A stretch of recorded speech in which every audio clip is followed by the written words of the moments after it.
안녕하세요, 핑플릭스입니다. 요새 투자업계에서 가장 핫한 키워드는 바로 이 메타버스죠. 너도 나도 이 메타버스란 단어를 갖다 붙이고 있고요. 이 메타버스 테마만 붙으면 주가가 상한가를 치고 페이스북은 심지어 회사 이름을 메타로 변경하는 지경에 이르렀어요. 사방에서 메타버스를 이렇게 이야기하고 있지만 대체 메타버스가 뭔지 정확히 좀 설명할 수 있는 사람은 아마 거의 없을 거예요. 이 사전적 의미로는 이 메타는 이 가상 세계를 뜻하고요. 그리고 이 버스는 유니버스의 약자로요. 이제 현실 세계를 뜻해요. 그래서 뭐 현실 세계에서 벌어지는 뭐 가상 세계를 의미한다고도 하고요. 이게 막 서로 뒤섞여 있는 세상을 의미한다고도 하고, 사실 그 누구도 이게 정확히 말하기는 힘든 아직 의미가 모호한 단어긴 해요. 저는 이 장자의 호접춘몽이 떠올랐는데요. 이 장자가 이렇게 꿈을 꾸고 있는데 꿈속에서 이 나비가 돼서 이렇게 하늘을 나는 그 꿈을 깨다가 이제 고민하는 거예요.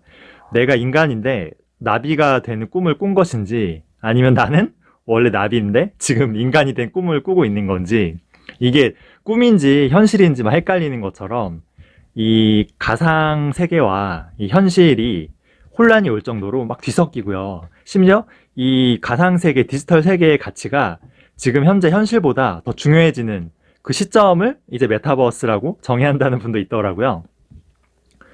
저는 예전에 이 영화 레디 플레이 원에서의 세상만을 생각했는데요. 단순히 이런 게임 그 이상의 가치가 될 수도 있을 것 같아요. 근데 뭐 메타버스 관련된 자료는 너무 많으니까 여기까지 하고요. 결국 이 메타버스라는 이 미래가 현실화되는 시점에 우리는 어디에 투자해야 되는지, 투자가 중요하잖아요. 그래서 세 가지의 유망 투자 분야를 좀 정리해 봤어요. 첫 번째는 이 플랫폼인데요. 메타버스 플랫폼은 대표적으로 뭐 포트나이트, 로블록스, 그리고 네이버의 제페토 등이 있어요. 그래서 이런 플랫폼에는 이 수억 명의 사람들이 여기서 같이 게임을 하고요.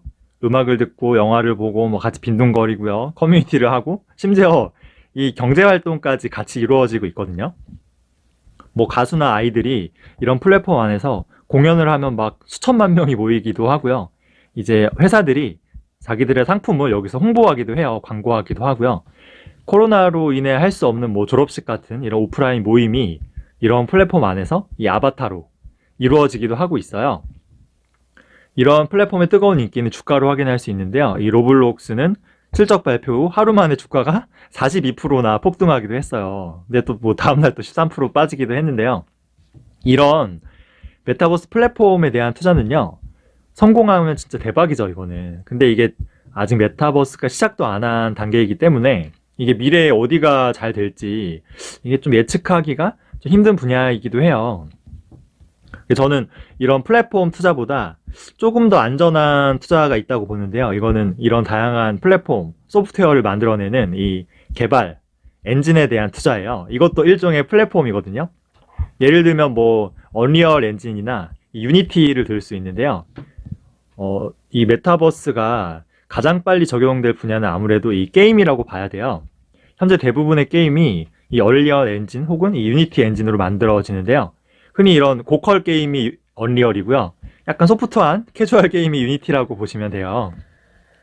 그래서 메타버스 가상세계도 결국 이 게임이 주로 시작이 될 거고, 이 세계 창조도 결국 이런 언리얼이나 유니티 엔진으로 만들 수밖에 없거든요. 실제로 이 포트나이트가 언리얼 엔진으로 만들었고요.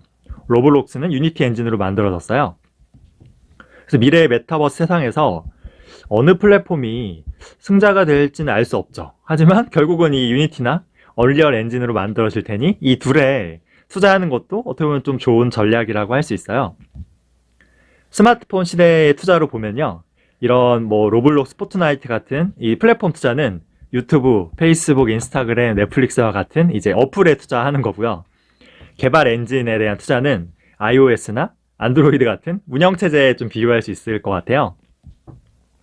제가 게임을 실제로 개발하고 있는 몇몇 지인들에게 물어봤어요. 이 유니티랑 언리얼 중에 어느 쪽이 더 좀 전망이 좋냐 물어보니까, 단기적으로는 유니티가 좋은데 이 장기적으로 봤을 때는 이 언리얼이 결국에 좀 더 고퀄이 유리하기 때문에 더 널리 쓰이지 않겠냐고 예상하더라고요. 물론 개발자 몇 명의 개인적인 의견일 뿐이긴 해요.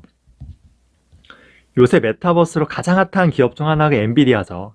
엔비디아가 이 메타버스에서 많이 필요한 이 GPU, 그래픽카드 시장을 꽉 잡고 있어서 그렇기도 하지만요. 최근에 이 옴니버스라는 이 소프트웨어 플랫폼을 공개한 까닭도 큰 것 같아요. 이게 뭐 개념은 약간 앞에 그 언리얼 엔진이나 유니티와 다르긴 한데, 장기적으로는 이 메타버스 가상 세계를 이 창조해내는, 이 현실 세계와 또 연동시키는 유용한 이 플랫폼이 될 것 같아요. 즉 메타버스의 다양한 플랫폼을 실제로 만들어내는, 이런 창조하는 OS 플랫폼으로는 이제 유니티, 언리얼 엔진, 그리고 엔비디아 이 세 가지가 있는 거죠. 그래서 이 금광, 골드러시 시대에는 이런 것보다 청바지 회사에 투자해야 된다는 말이 있잖아요. 그래서 이런 회사들이 아마 메타버스 시대의 청바지 회사가 아닐까 싶기도 해요. 마지막 세 번째는 메타버스 전용 하드웨어에 대한 투자인데요. 영화 레디 플레이 원에 보면은 이렇게 가상세계에 몰입할 수 있는 이 VR, 이 장비가 필요하거든요. 아이폰이 처음 나온 후에 이 전 세계 스마트폰이 보급되면서 사실 이 세상이 천지개벽으로 바뀌었죠. 그래서 이 메타버스 또한 이 스마트폰과 같은 전용 기기가 필요해요. 대표적으로 이 오클러스 원, 오클러스 퀘스트가 대표적인데요. 올해 상반기 기준으로 이미 사용자가 1000만 명이 넘는다고 해요. 2008년 아이폰 3 판매량이 약 1000만 대라고 하니까 이게 의미심장하죠. 얼마 전 출시한 이 오클러스 2에 가성비가 매우 뛰어나다고 알려져 있는데요. 현재 글로벌 이 VR 시장 점유율 대부분이 이 오클러스 퀘스트예요. 75%의 점유율이거든요. 거의 뭐 독점이나 다를 바 없죠. 그래서 VR 이 기기 시장은 1년 동안에 지금 300%가 넘는 엄청난 성장을 하고 있고요. 향후 5년간 매년 70에서 80%의 성장이 좀 전망된다고 해요. 근데 이게 아무리 오큘러스 퀘스트가 전망이 좋고 뭐 꽉 잡고 있다 하더라도 아직 이 메타버스 세상이 열리기 전이기 때문에 이것 때문에 페이스북에 투자하는 거는 좀 무리가 있겠죠. 그리고 아직은 이 장비가 배터리나 조작한 면에서 좀 부족한 점도 많다는 의견이 많아요. 저는 2, 3년 전에 이 VR 게임방에 간 적이 있는데요. 사실 좀 VR 게임 좀 어린애들 장난쯤으로 좀 생각했는데 생각보다 너무 생생해서 깜짝 놀랐었어요. 제가 플레이하는 영상을 친구가 찍어서 보여줬는데 진짜 과간이더라고요. 기술의 이 발전은요, 곡선이에요. 그래서 기하급수적으로 이렇게 올라가거든요. 그래서 제가 2, 3년 전에도 되게 놀라웠는데 이게 4, 5년 뒤 더 기술이 발전하면은 어떻게 될지 지금보다 훨씬 좀 자연스러워지지 않을까요? 이제부터 아마 애플이나 뭐 구글이나 마이크로소프트나 이런 데가 다 이런 기기, VR 기기들 출시할 거고요. 아마 내년부터 본격적인 경쟁이 시작될 것 같아요. 근데 저는 개인적으로 이런 기기 하드웨어 쪽은 아까 말한 뭐 플랫폼보다 오히려 더 예측하기가 쉽지 않고요. 투자에 좀 난이도가 있지 않을까 싶기도 합니다. 정리하자면 메타버스에 투자할 수 있는 분야는 첫 번째는 이제 포트나이트나 로블록스, 제페토 같은 이제 플랫폼. 두 번째는 이런 플랫폼을 제작하는 OS죠. 이 개발 엔진, 뭐 얼리언 엔진이나 뭐 유니티, 엔비디아의 옴니버스 같은 거죠. 세 번째는 이제 VR, 메타버스를 활용할 수 있는 기기들, 뭐 오클러스 퀘스트 같은. 그래서 이 세 가지 분야가 좀 유망하다고 볼 수 있는데요. 최근 이 페이스북이 이 사명을 이제 메타로 바꾸면서요. 사실 비난을 엄청 많이 받았어요. 페이스북을 보면은 사명은 메타지만 아직 메타버스에 특화된 플랫폼이 없죠. 그리고 뭐 개발 엔진 갖고 있는 것도 없고요. 단지 이 VR 기기를 가지고 있을 뿐이에요. 근데 얘도 뭐 굉장히 초기 단계니까. 최근 이제 페이스북은 굉장히 위기인데요. 애플이 이 개인 정보를 강화하면서 이게 페이스북과 싸우고 있죠. 그리고 지금 사내에서 폭로로 좀 비난을 많이 받고 있는데요. 이 10대들이 페이스북을 많이 탈주하고 있다고 해요. 그래서 이렇게 위기에 빠진 페이스북이 이런 걸 모면하기 위한 어떤 사명 바꾸는 건 꼼수다. 이런 비난도 많긴 한데요.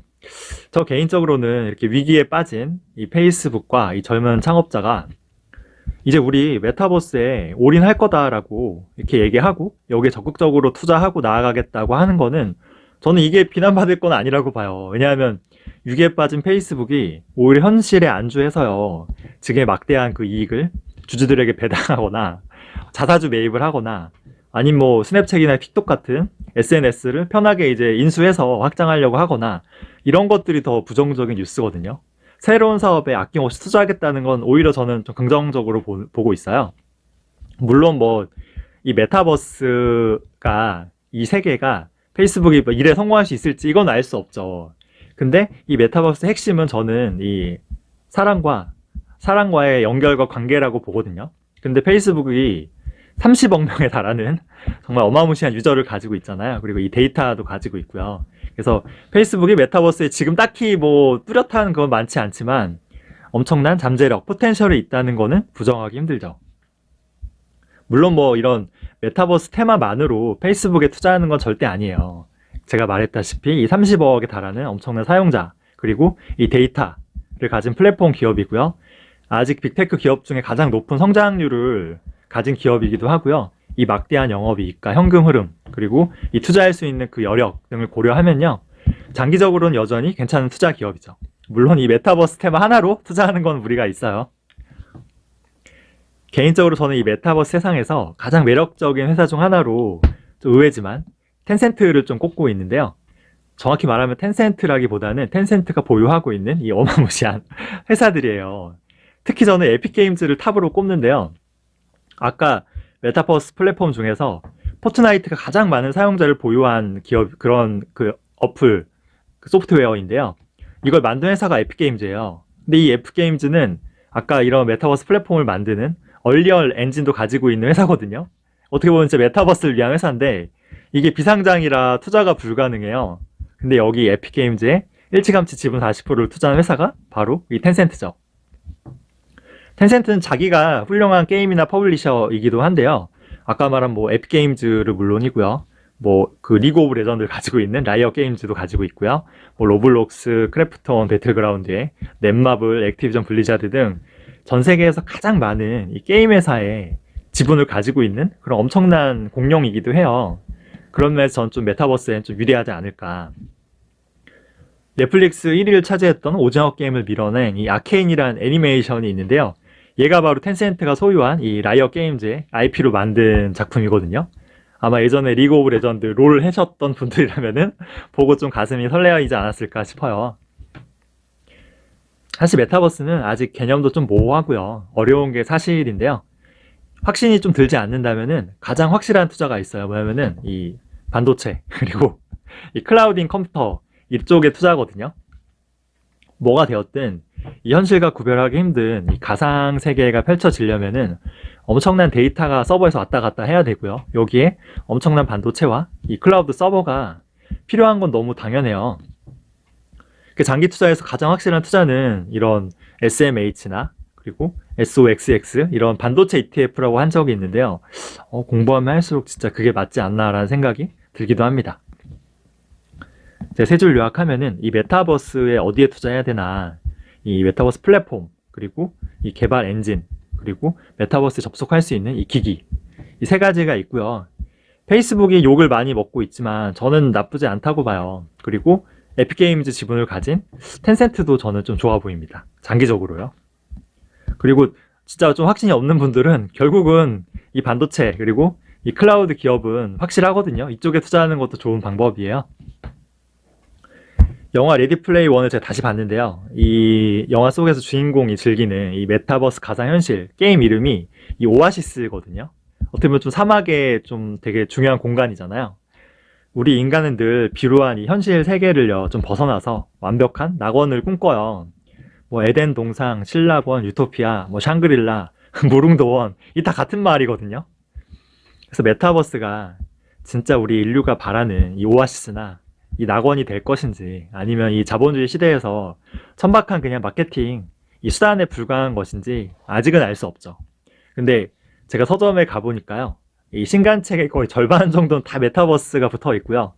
심지어 길을 걷는데 이 메타버스와 투자 얘기를 하는 사람들이 많이 있더라고요. 또 뭐 NFT니 뭐 코인이니 암호화폐니. 저는 이런 메타버스니 이런 관련된 이 테마에만 너무 휘둘려서요, 이렇게 막 급등한 주식에 막 공포감을 느껴서 성급히 투자하기보다는 이 장기적인 좀 미래에 대해서 좀 더 깊이 고민해 보고요, 소중한 내 돈을 투자하는데 조금만 더 신중 해보는 건 어떨까 싶습니다. 우리 돈은 소중하잖아요. 준비하는 내용 여기까지고요. 궁금한 거 있으시면 편하게 댓글로 남겨주세요.